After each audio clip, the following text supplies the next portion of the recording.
Olá, seja muito bem-vindo, seja muito bem-vinda a este canal. Nós chegamos ao capítulo 21 do Apocalipse, esse capítulo fantástico, maravilhoso, que Deus revelou ao João, nos dando um vislumbre de como será a Nova Jerusalém, a cidade que ele está preparando para nós. E eu gostaria de convidá-lo neste momento a convidar também o Espírito Santo, através de uma oração, para que ele possa nos trazer o entendimento deste capítulo. Curve sua fronte.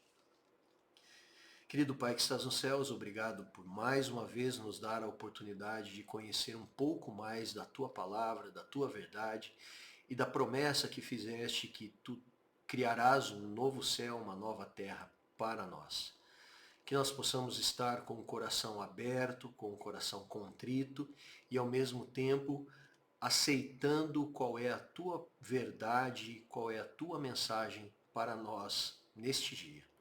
Nós te rogamos que o Teu Santo Espírito abra nossa mente, abra o nosso coração, e nós fazemos isso nos méritos de Cristo Jesus. Amém.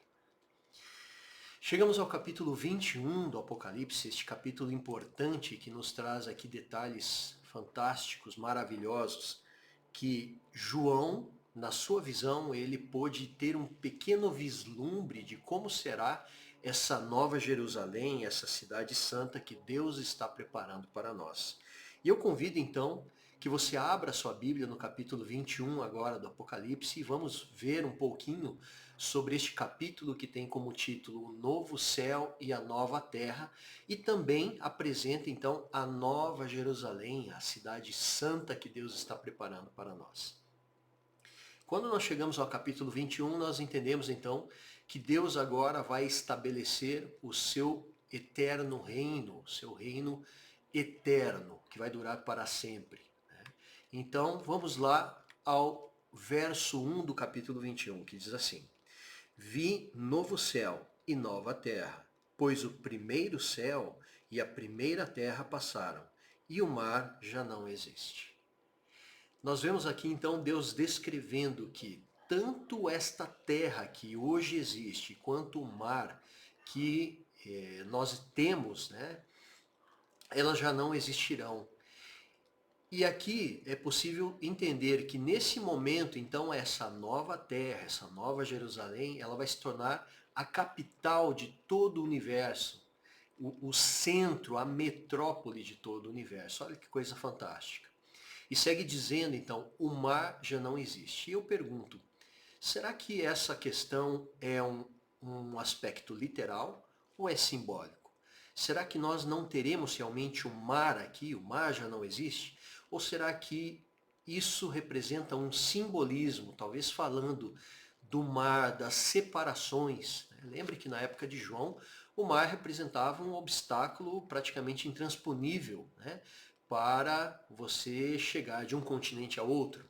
Então, talvez João estava falando do mar das separações. E outro detalhe, quando João escreveu o Apocalipse, ele estava na ilha de Patmos, né, como um prisioneiro, e o mar era o que o cercava, o mar das separações, entendeu? Olha que coisa interessante, né? Também pode representar, de repente, o mar da oposição a Deus, qualquer coisa que se oponha a Deus. Não existe assim uma certeza sobre esse aspecto, mas provavelmente é disso que João estava falando. Olha, por exemplo, o que nos diz aqui o livro de Isaías, capítulo 65, verso 17. Diz assim, falando sobre este assunto. Porque eis que eu crio novos céus e nova terra, Jesus falando, o próprio Deus, e não haverá mais lembrança das coisas passadas, nem mais se recordarão. As coisas tristes, tudo ficará no passado. E agora Isaías 66, 22 continua dizendo, olha que interessante, porque como os novos céus e a nova terra que hei de fazer estarão diante da minha face, diz o Senhor, assim também há de estar a vossa posteridade e o vosso nome. Não teria sentido Deus criar uma nova Jerusalém sem que o povo que ele deu a sua vida, pelo qual ele deu a sua vida, e não estivesse lá também. E é isso que Isaías está falando. Olha o que nos diz agora, segundo a Pedro, capítulo 3 e o verso 13, diz assim, Mas nós, segundo a sua promessa, aguardamos novos céus e nova terra, nos quais habita justiça. Olha que coisa, né? Então, Pedro também teve ali esse vislumbre, né, do que se trata essa nova Jerusalém, essa nova cidade, a cidade santa. Vamos seguir agora para o verso 2 de Apocalipse 21. Diz assim: Vi também a cidade santa, a nova Jerusalém, que descia do céu da parte de Deus, ataviada como noiva, adornada para o seu esposo. Então, aqui nós vemos a descrição dessa cidade santa, essa nova Jerusalém, que ela vem agora ataviada como noiva, né? O que será que significa isso? Vamos ver alguns detalhes, por exemplo, Isaías 52, verso 1 diz assim: Desperta, desperta, veste-te da tua fortaleza, ó Sião. Veste-te das tuas roupas formosas, ó Jerusalém, cidade santa, porque nunca mais entrará em ti nem incircunciso, nem imundo. Olha que interessante, Isaías diz aqui, então, que nessa nova Jerusalém, nessa cidade maravilhosa que aparece agora como uma noiva vestida, adornada para o encontro com o seu esposo, né? Que aqui não entrará mais pecado. Pecado não terá mais lugar no céu. E ele jamais existirá, por quê? Porque as pessoas vão lembrar apenas que o pecado é algo muito mal. E ao contrário do que Lúcifer falou, quem tinha grande razão nessa disputa entre o bem e o mal era sim Jesus Cristo, né? Que foi capaz de dar a sua vida em resgate do ser humano. E Satanás, que dizia que Deus era injusto, que ele não dava oportunidade de escolha, nós vimos agora o quão mal é o pecado, o quão prejudicial é o pecado. Vamos então agora seguir então vendo aqui o que nos diz, né? Descia do céu, esse verso 2, descia do céu, essa nova Jerusalém. Nós entendemos com isso que o plano de Deus, o sonho de Deus, sempre foi morar com os homens, habitar com os homens. Mas infelizmente o pecado fez a separação. E nós temos agora quase 7.000 anos, né? Estamos aqui em 6.000 anos aproximadamente, e pudemos testemunhar o quão mal, quão prejudicial foi o pecado na terra.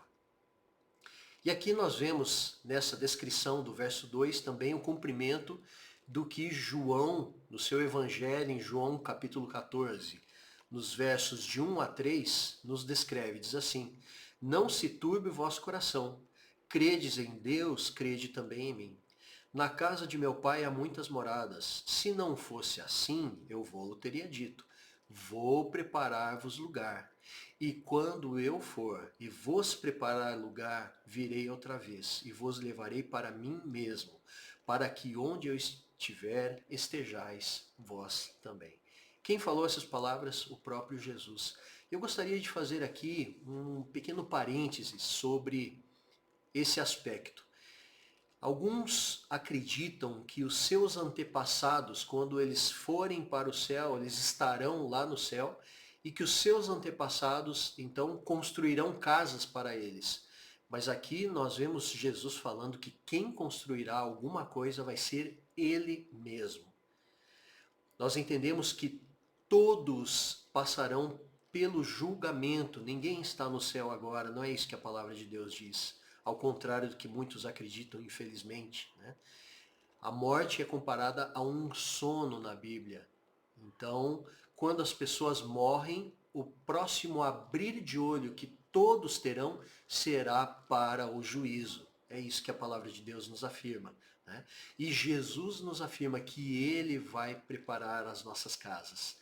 Ele vai preparar as nossas moradas. É isso que ele está descrevendo aqui em João. E o verso 2 aqui apresenta o cumprimento literal disso, né? E quando descreve que ataviada como noiva, é a forma como João conseguiu expressar a beleza que ele conseguiu ver, né?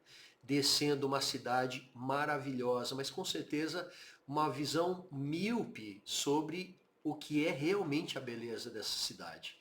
Olha o que nos diz, por exemplo, Isaías 61, verso 10, e diz assim: regozijar-me-ei muito no Senhor, a minha alma se alegrará no meu Deus, porque me vestiu de roupas de salvação, cobriu-me com o manto de justiça, como um noivo se adorna com um turbante sacerdotal, e como a noiva que se enfeita com as suas joias. Né? É um momento realmente de algo maravilhoso que Deus descreve, que é a cidade santa que Ele está preparando para nós. Vamos agora para o verso 3 de Apocalipse 21, e diz assim: então ouvi grande voz vinda do trono, dizendo: eis o tabernáculo de Deus com os homens. Deus habitará com eles. Eles serão povos de Deus e Deus mesmo estará com eles. Olha que coisa interessante, né? Então, um detalhe aqui, né? O que nós podemos entender com isso? Quando Deus habitará com o seu povo, quando Deus habitar com o seu povo, então ali não haverá necessidade de uma igreja, de um tabernáculo ou de um santuário. Por quê? Porque o próprio Deus está morando com o seu povo. Olha que coisa incrível. Né? Então, não existe mais um tabernáculo num formato quadrado ou retangular. Nós não temos mais isso no céu. Por quê? Porque Deus já está habitando então com o seu povo. Olha o que nos diz, por exemplo, Ezequiel, capítulo 37, os versos 26 a 28. E diz assim: e farei com eles uma aliança de paz, e será uma aliança perpétua. E os estabelecerei, e os multiplicarei, e porei o meu santuário no meio deles para sempre. O meu tabernáculo estará com eles, e eu serei o seu Deus, e eles serão o meu povo. E os gentios saberão que eu sou o Senhor, que santifico a Israel, quando estiver o meu santuário no meio deles para sempre. Então Deus tem esse plano, né, de habitar novamente com a raça ali que foi separada dele pelo pecado. E agora sim, quando chegar este momento descrito aqui em Apocalipse 21, nós estaremos num momento mais feliz de toda a eternidade, né? Um momento em que todos os problemas, toda a morte, toda a tristeza, então, já não mais existem. Vamos para o verso 4 agora de Apocalipse. Diz assim: e lhes enxugará dos olhos toda lágrima, e a morte já não existirá, e já não haverá luto, nem pranto, nem dor, porque as primeiras coisas passaram. Eu te pergunto, você já teve que se despedir de alguém? De alguma pessoa querida que era muito importante para você e essa pessoa te deixou pela morte? Aqui o que o próprio Cristo está falando, né? Que ele nos enxugará dos olhos toda lágrima, porque já não haverá mais morte. Na realidade, nenhum dos motivos que nos traz tristeza hoje, ele vai existir. Deus realmente eliminará todos esses problemas. Você quer estar no lugar desse? Encontrar-se com os seus queridos, né? Aqueles que se prepararam para a volta de Cristo, que aceitaram o Evangelho. É isso que Deus está prometendo para nós. Olha, por exemplo, o que nos diz Isaías, capítulo 25, verso 8, diz assim: aniquilará a morte para sempre, e assim enxugará o Senhor Deus as lágrimas de todos os rostos, e tirará o opróbrio do seu povo de toda a terra, porque o Senhor o disse. Ele está prometendo isso, essa é a promessa dele para nós.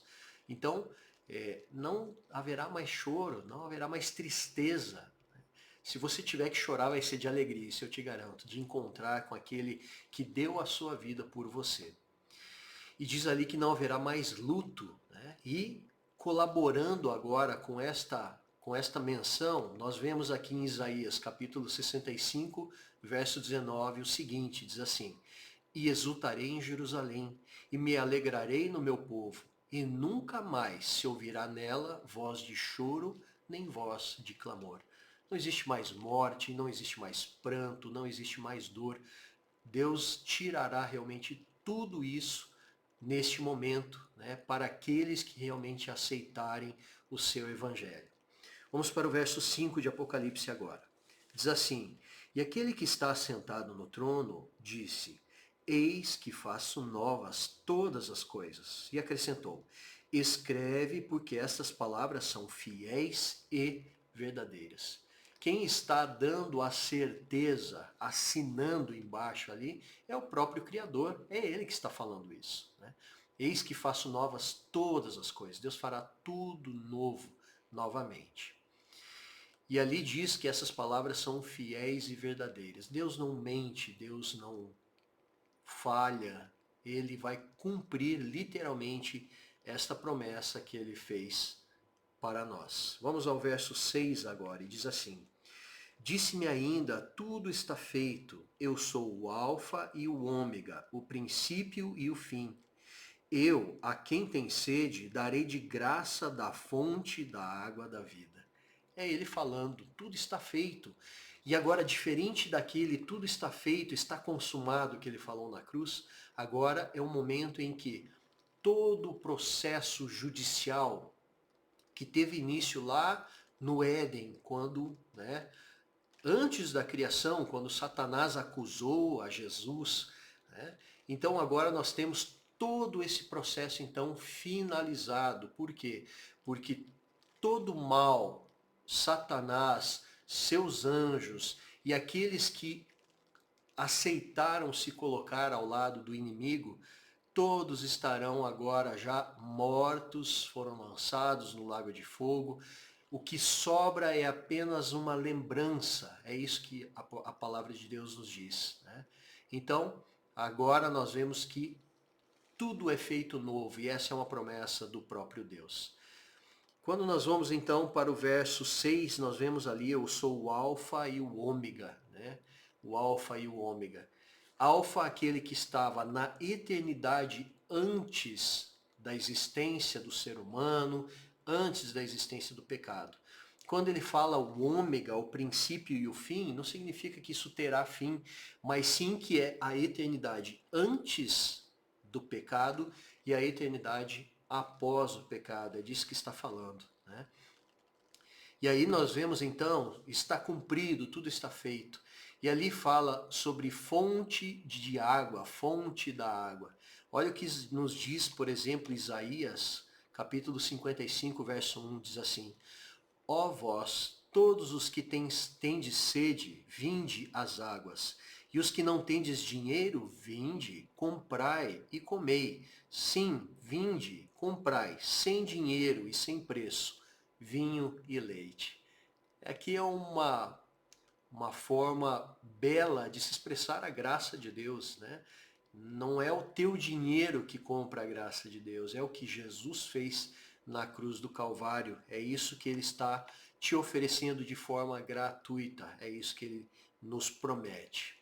Vamos ao verso 7 agora, e diz assim: O vencedor herdará estas coisas, e eu lhe serei Deus, e ele me será filho. Aqui um detalhe importante, né? Algumas pessoas acreditam na salvação universal, uma doutrina que foi criada e que também não é bíblica. Nós vemos que apenas o vencedor, aquele que entende qual é a vontade de Deus, se submete à sua vontade, se submete à sua lei, ele sim, aceitando o sacrifício de Jesus na cruz, ele com a graça, a bênção e a salvação dada pelo próprio Cristo, aí sim ele será o vencedor. Aquele que venceu o pecado, aquele que combateu o bom combate, como Paulo mesmo fala, né?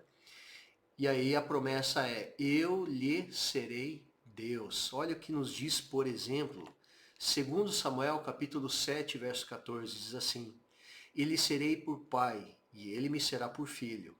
E, se vier a transgredir, castigá-lo-ei com vara de homens e com açoite de filhos de homens. Né? É aquele Deus que, como um pai, ele não quer que você se perca. Ele quer que você se salve, que você ao final seja um vencedor. 1 Crônicas, capítulo 17, 13, nos diz assim: E lhe serei por pai, e ele me será por filho, e a minha benignidade não retirarei dele, como a tirei daquele que foi antes de ti. nem todos, infelizmente, vão aceitar se sujeitar, obedecer. Muitas pessoas, elas acreditam que a graça, ela se resume apenas à justificação, mas esquecem que após o batismo, que é aquele testemunho público que você dá, que você aceita o evangelho, aceita e reconhece o sacrifício de Cristo, você deve agora viver em um processo de santificação, que significa que hoje você deve ser melhor do que ontem e amanhã você deve ser melhor do que hoje. É um processo contínuo que nós só vamos parar isso na glorificação. Significa que uma vez que você abandona o pecado, você não volta mais para ele. E se você pecar, você não vai ficar caído no chão, você vai arrepender-se, confessar o seu pecado e pedir perdão. E a palavra de Deus nos diz que ele é fiel e justo para te perdoar. Vamos seguir em frente, então, agora chegamos ao verso 8 e diz assim: Quanto, porém, aos covardes, aos incrédulos, aos abomináveis, aos assassinos, aos impuros, aos feiticeiros, aos idólatras e a todos os mentirosos, a parte que lhes cabe será no lago que arde com fogo e enxofre, a saber, a segunda morte. Aqui nós temos a confirmação de que nem todos serão salvos. Infelizmente, a palavra de Deus nos diz que largo é o caminho que conduz à perdição e poucos os que entrarão no caminho estreito, que é o caminho que conduz à salvação. Infelizmente as pessoas, elas preferem viver as suas vidas do jeito que elas querem, sem aceitar o que é o plano de Deus para as suas vidas. E nós vemos que aqui essa descrição dos covardes, incrédulos, é o destino daqueles que não herdarão o reino. É o castigo que eles receberão, será o lago de fogo. É isso que a palavra de Deus nos diz. Então, você é convidado a não ser um desses, a não fazer parte deste grupo. E aqui quando fala aos covardes, não está falando daqueles que são tímidos. Na realidade está falando daqueles que, uma vez que receberam a mensagem, eles não viveram esse evangelho que lhes foi repassado e também não repassaram aos outros. Esses são os covardes, né? Aqueles que rejeitaram a mensagem de salvação. Vamos para o verso 9, e aqui no verso 9, então, nós temos a descrição da Nova Jerusalém. Vamos ver o que está escrito aqui. Então veio um dos 7 anjos que tem as 7 taças, cheias dos últimos 7 flagelos, e falou comigo, dizendo: Vem, mostrar-te-ei a noiva, a esposa do Cordeiro.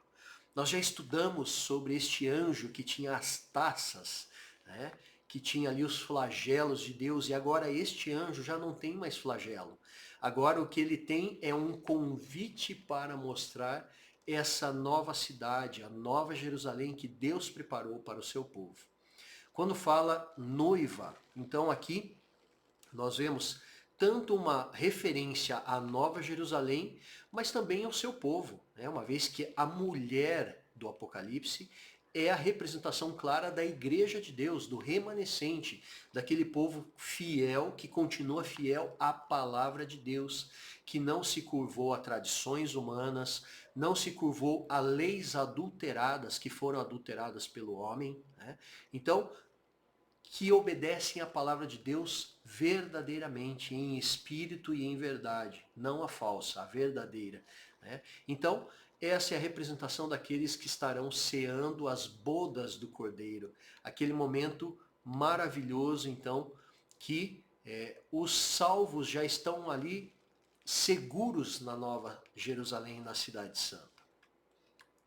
Verso 10 diz assim: E me transportou em espírito até uma grande e elevada montanha, e me mostrou a santa cidade, Jerusalém, que descia do céu da parte de Deus. Então, está falando aqui que João teve o privilégio de ir ali para uma grande e elevada montanha, e nós vemos aqui uma similaridade, por exemplo, com o que nós encontramos em Ezequiel capítulo 40, verso 2, né?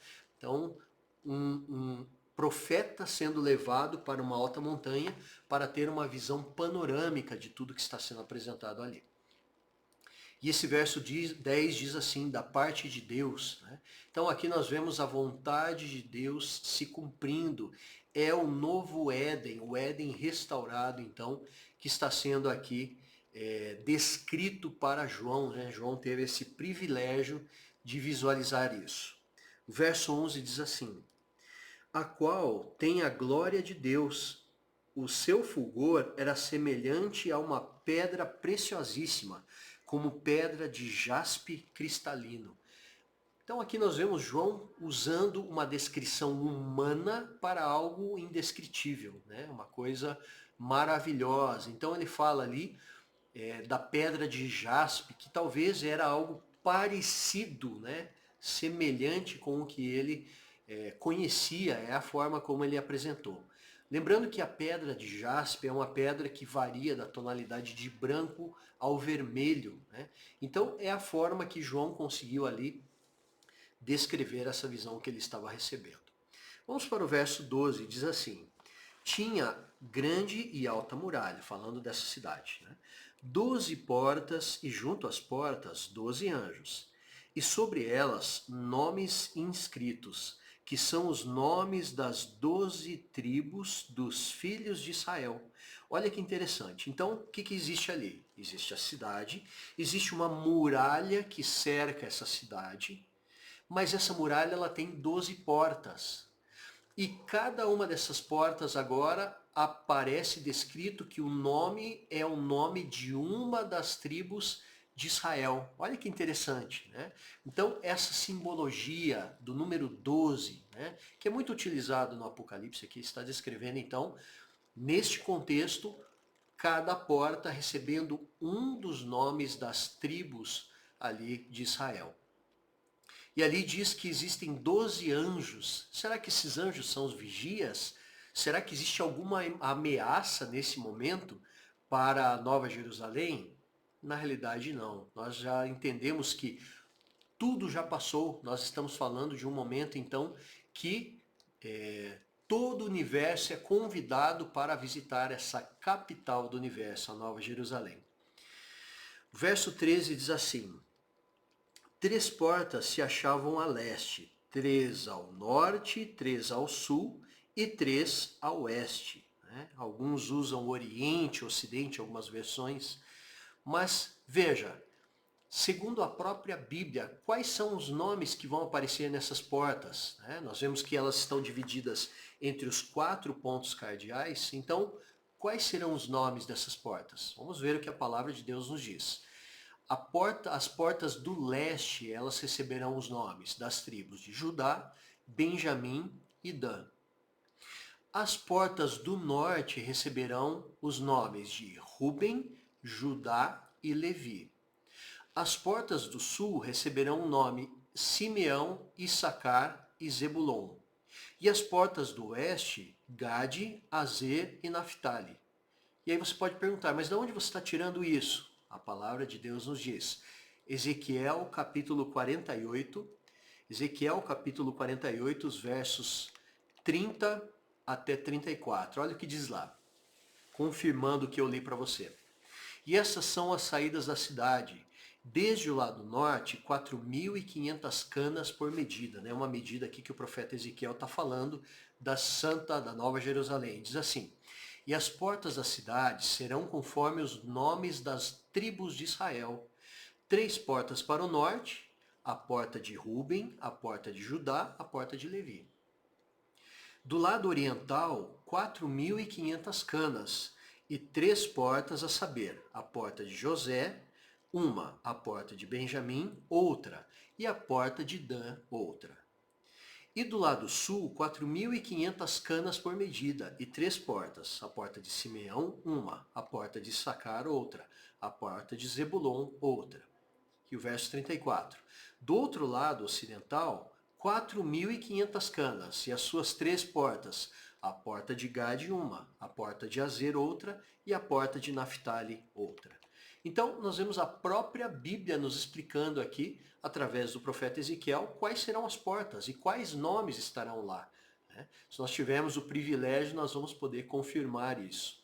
Verso 14 agora de Apocalipse 21, diz assim: a muralha da cidade tinha 12 fundamentos, e estava sobre estes os 12 nomes dos 12 apóstolos do Cordeiro. Mais uma vez aqui nós vemos o número 12 sendo apresentado, esse número que é muito utilizado no Apocalipse, né? Mas nesse caso agora nós estamos falando das fundações da muralha, né? Não mais das portas, estamos falando das fundações das muralhas. E elas também terão os nomes. Quais são os nomes de quem, de quais personagens serão esses nomes? Dos 12 apóstolos agora. Veja o que nos diz, por exemplo, Efésios capítulo 2, verso 20. Diz assim: edificado sobre o fundamento dos apóstolos e dos profetas, de que Jesus Cristo é a principal pedra da esquina. Olha que interessante essa descrição. Existem alguns que dizem, né, que Pedro é a pedra que fundamenta a igreja. Mas o que nós vemos em Efésios 2:20 não é isso.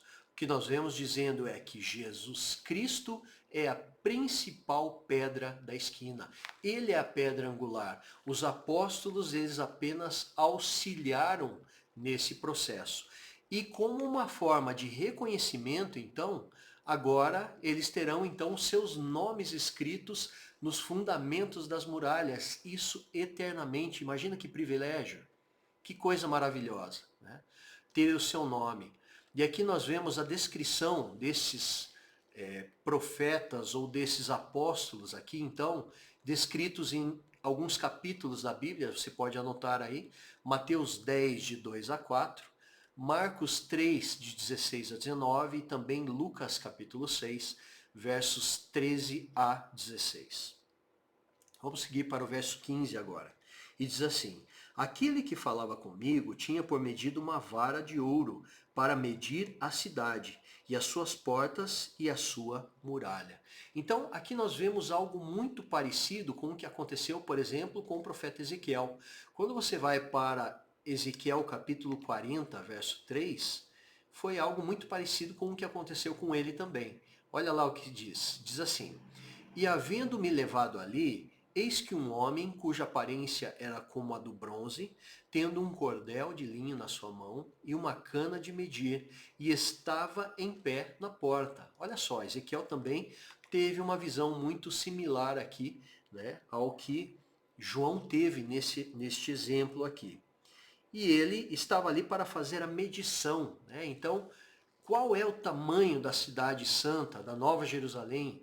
Aqui nós vemos algumas pistas a seguir. Vamos para o verso 16, e diz assim: a cidade é quadrangular, ou seja, ela forma como um cubo, né? O formato de um cubo, com comprimentos e larguras iguais. E mediu a cidade com a vara, como se fosse uma trena atual, né? Até 12.000 estádios. O seu comprimento, largura e altura são iguais. Então aqui nós vemos alguns detalhes interessantes, né? De forma similar ao que é descrito, por exemplo, em 2 Reis 6:20, eu convido que você abra sua Bíblia lá também, nós vemos assim: e o oráculo no interior era de 20 côvados de comprimento e 20 côvados de largura e de 20 côvados de altura, e o revestiu de ouro puro, também revestiu de cedro o altar. Do que está falando aqui 1 Reis 6:20? Está falando do lugar santíssimo. Então, o que nós entendemos? O mesmo lugar santíssimo, aonde Deus se manifestava, o Shekinah, né? Deus pessoalmente ali se manifestava, é o que vai acontecer lá, uma referência a essa cidade. Por quê? Porque Deus vai estar habitando com o seu povo. Coisa incrível, né? E aqui segue a descrição, até 12.000 estádios. E aqui nós temos uma medida que resulta em 2.223 quilômetros. E aqui nós não temos uma descrição muito clara se está falando apenas de um lado ou se está falando da soma dos lados, tá? Se for a soma dos lados, nós estamos falando de uma cidade com 555 quilômetros quadrados. E aqui, para nós calcularmos, né, se um estádio corresponde a 185,25 metros, 185,25 metros, então, quando nós somamos isso, nós chegamos a 2.223 quilômetros. Olha que coisa interessante. Você consegue imaginar uma cidade com essa medida de largura, de comprimento e de altura? É uma coisa que só o céu vai conseguir nos mostrar esses detalhes, né? Mas é uma coisa realmente muito incrível a descrição dessa cidade que aparece em Apocalipse. Verso 17 diz assim: mediu também a sua muralha, 144 côvados, medida de homem, isto é, de anjo, né? Então aqui a muralha, ela está descrevendo uma medida de 144 côvados. E eu vi algumas interpretações que variam de 65 metros a 95 metros, essa medida, né? Do que está se falando aqui? Um côvado era uma medida antiga que representava a medida do cotovelo de uma pessoa até a ponta da sua mão. Era uma forma prática utilizada antigamente para medir, né? E alguns dizem que essa medida que é apresentada aqui apenas representa a largura dessa muralha, né? 65 a 95 metros, apenas a largura. Então, essa é a descrição da muralha. Nós sabemos se é a altura, sabemos se é apenas a largura, não temos detalhes quanto a isso. De qualquer forma, nós sabemos que trata-se de algo majestoso. Vamos para o verso 18, diz assim: a estrutura da muralha é de jaspe, também a cidade é de ouro puro, semelhante a vidro límpido. É a forma como João aqui está descrevendo, né? E aqui fala, quando fala jaspe, nós estamos falando de uma pedra preciosa, que é uma variedade do quartzo, e ela varia, como eu já havia falado, da cor branca até a cor vermelha, né? E aqui a descrição de que a cidade é de ouro puro, tão polido como um vidro límpido. É um espelho esse ouro tão maravilhoso que é, né? Então, o que hoje as pessoas tanto ambicionam, né, que é ter ouro, lá vai ser ali material de construção. Você vai poder andar sobre ruas de ouro. Que coisa incrível. É isso que nós vemos a descrição do Apocalipse. E segue dizendo, verso 19: os fundamentos da muralha da cidade estão adornados de toda espécie de pedras preciosas. O primeiro fundamento é de jaspe, o segundo de safira, o terceiro de calcedônia, o quarto de esmeralda. Vamos ver um pouquinho sobre essas pedras que são apresentadas aqui no verso 19. Quando fala-se do jaspe, nós vemos então a cor branca até a cor vermelha, né? Essa variedade. Safira é a cor azul celeste. A calcedônia é a cor parda. E a esmeralda é o verde vivo. Agora, um detalhe sobre essas pedras que aparecem aqui, elas são uma representação do que encontrava-se no peitoral do sumo sacerdote no Antigo Testamento, né? Então ele tinha um peitoral com as pedras que eram ali afixadas, e aqui nós vemos uma correlação. Então, aqui mais uma vez nós vemos que o Novo Testamento, o último livro da Bíblia, ele tem uma relação direta com o Antigo, né? Eu não posso dizer que o Antigo Testamento foi abolido. É uma heresia, isso é um pecado. Por quê? Porque se eu tiro o Antigo Testamento, eu tiro os fundamentos que o próprio Cristo obedeceu. Ou você acha que quando ele veio para o mundo, existia o Novo Testamento? O que Jesus obedecia era a lei e os profetas. E era um testemunho para nós fazermos a mesma coisa hoje também. Obedecemos a lei de Deus. Vamos para o verso 20, algumas pedras mais aqui, né? Diz assim: o quinto de sardônio, o sexto de sárdio, o sétimo de crisólito, o oitavo de berilo, o nono de topázio, o décimo de crisópraso, um décimo de jacinto e o duodécimo de ametista. Então, aqui mais uma vez algumas cores de pedra. Sardônio tem a cor marrom. O sárdio tem a cor vermelho carne. O crisólito tem a cor verde amarelada. O berílio o berilo tem a cor verde mar, o topázio tem a cor amarela, o crisópraso tem uma cor verde maçã, o jacinto tem a cor azul e a ametista tem a cor violeta. Agora você imagine, né, uma cidade com um muro crivado dessas pedras, que coisa maravilhosa que deve ser, né? É uma visão realmente fantástica. Verso 21. As 12 portas são 12 pérolas, e cada uma dessas portas de uma só pérola. A praça da cidade é de ouro puro, como vidro transparente. Agora eu convido você a fazer uma reflexão comigo. Olha só. Quando nós vemos a descrição dos primeiros seres criados, Adão, Eva e os seus descendentes, eles eram gigantes, eles não tinham essa estatura que nós temos hoje. Passavam com certeza de 4 metros com facilidade. Agora imagine que as portas são para essas pessoas passarem também, e anjos que são maiores que os seres humanos, né? Que a palavra de Deus nos diz que nós fomos criados um pouco menor do que os anjos. Olha que coisa interessante, né? Então, essas portas são de pérola. Detalhe, elas não são de várias pérolas. Cada porta é uma pérola. Consegue imaginar isso? Que coisa incrível, né? Uma pérola. Se ela vai ser arredondada ou vai ser achatada, eu não sei. Mas nós vemos que cada porta é uma pérola. Olha que coisa incrível. E nós entendemos que essa descrição da pérola, para João, né, as pérolas eram pedras muito preciosas, elas eram muito valorizadas no mundo antigo. Então, para João, isso era algo realmente incrível. Né? E ali descreve que a praça da cidade é de ouro puro.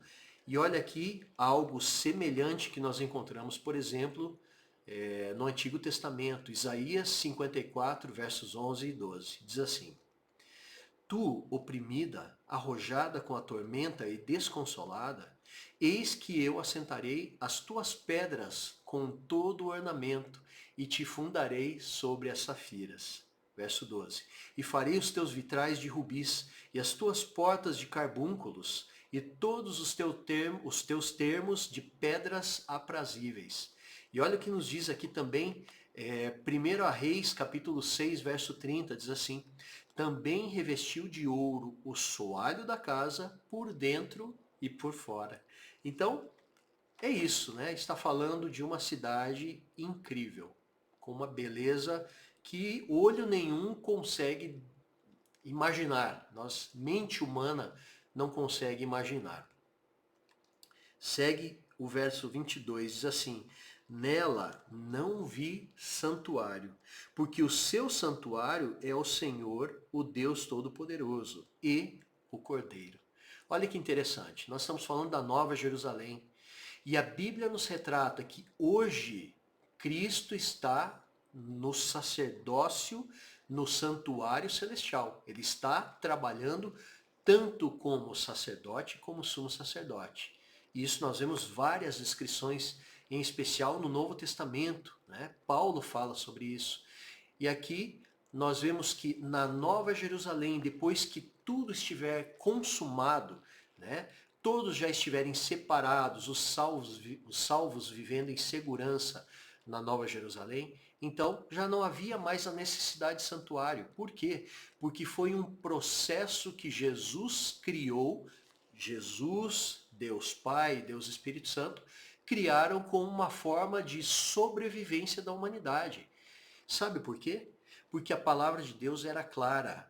O homem que pecar, a alma que pecar, certamente morreria. E o santuário representa uma forma de intercessão, né? Em que um cordeirinho era morto no Antigo Testamento para isentar o pecador de morrer. E ele se cumpriu literalmente quando Jesus veio à Terra. Né?